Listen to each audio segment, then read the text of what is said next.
चला 2025 मध्ये पायाभूत सुविधांमध्ये गुंतवणुकाबद्दल बोलूया, विशेषतः भारतीय दृष्टिकोनातून.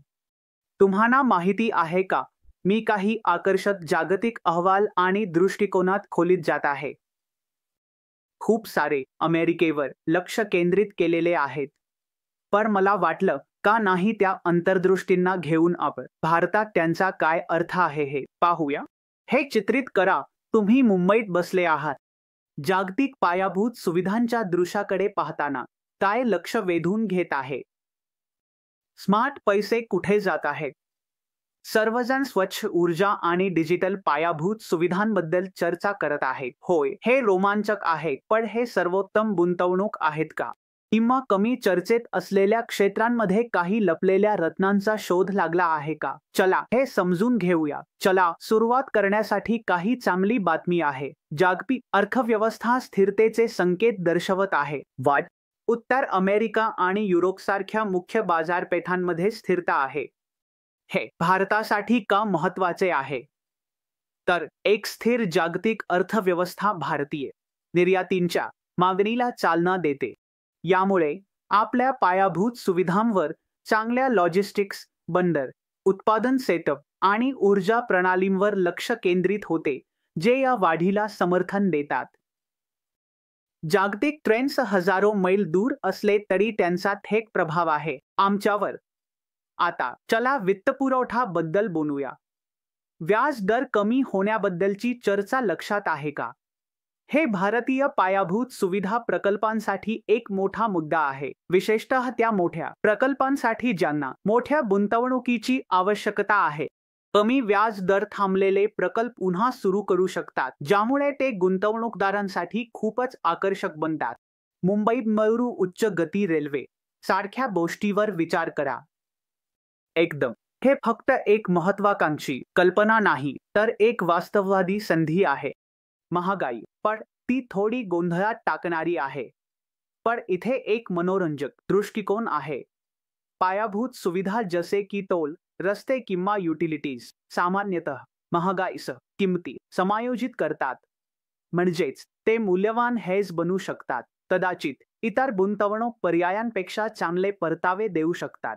आणि मग तिथे एक मोठा मुद्दा आहे, अमेरिका. चुडा नीतीतील बदल स्वच्छ ऊर्जा सहकार्यांवर प्रभाव टाकू शकतात, जसे की तंत्रज्ञान हस्तांतरण आणि भारत आणि अमेरिका यांच्यातील संयुक्त उपक्रम. जर नवीन प्रशासन जीवाश्म इंधनांकडे झुकले तर ते जागतिक ऊर्जा गतींमध्ये बदल करू शकते. पारंपरिक ऊर्जा किंवा LNG पायाभूत सुविधांमध्ये संधी उघडू शकते. इथे भारतात खूप काही वाट पाहणे आहे, पण सतर्क राहणे महत्त्वाचे आहे. झूम इन करत आहे. भारत सर्वजण नवीकरणीय ऊर्जा आणि डिजिटल पायाभूत सुविधांबद्दल उत्साहित आहेत. पण इथे एक गोष्ट आहे, जेव्हा सर्वजण एकाच ट्रेंडचा पाठलाग करत असतात तेव्हा किमती वाढतात. भारतीय गुंतवणूकदारांना, विशेषतः जागतिक फंडांकडून तीव्र स्पर्धेचा सामना करावा लागू शकतो.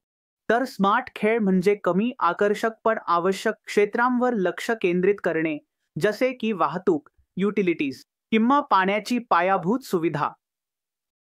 जिथे मागणी जास्त आहे आणि मूल्यांकन अजूनही योग्य असू शकते.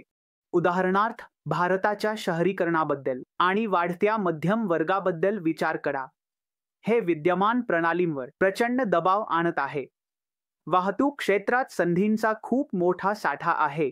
चांगले रस्ते, कार्यक्षम रेल्वे, आधुनिक बंदरे आणि एकत्रित लॉजिस्टिक्स हे फक्त लोकांना हलवण्याबद्दल नाही, हे व्यवसायांना जोडण्याबद्दल आणि व्यापाराला बळकटी देण्याबद्दल आहे.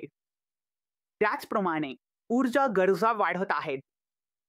जरी नवीकरणीय ऊर्जा महत्त्वाची असली तरी पारंपरिक ऊर्जा संतुलित आणि विश्वसनीय ऊर्जा मिश्रण तयार करण्यात महत्त्वाची भूमिका बजावते. पाण्याची पायाभूत सुविधा ही गुंतवणुकीसाठी आणखी एक क्षेत्र आहे, जिथे पाण्याची कमतरता आणि हवामानाच्या आव्हानांचा सामना करावा लागतो. उपाय जसे की उपचार प्लांट्स आणि सिंचन प्रणाली फक्त आवश्यक नाहीत, तर ते अत्यंत महत्त्वाचे आहेत. सतता. त्यानंतर मेक इन इंडियाचा जोर आहे, जो आपल्याला जागतिक उत्पादन शक्तीमध्ये बदलण्यासाठी जागतिक दर्जाच्या पायाभूत सुविधांची मागणी करतो. येथे तोय आहे. पायाभूत सुविधांची गरज सिद्ध आहे. अल्पकालीन आव्हानांवरून काहीही फरक पडत नाही. हे दीर्घकालीन खेळण्याबद्दल आहे.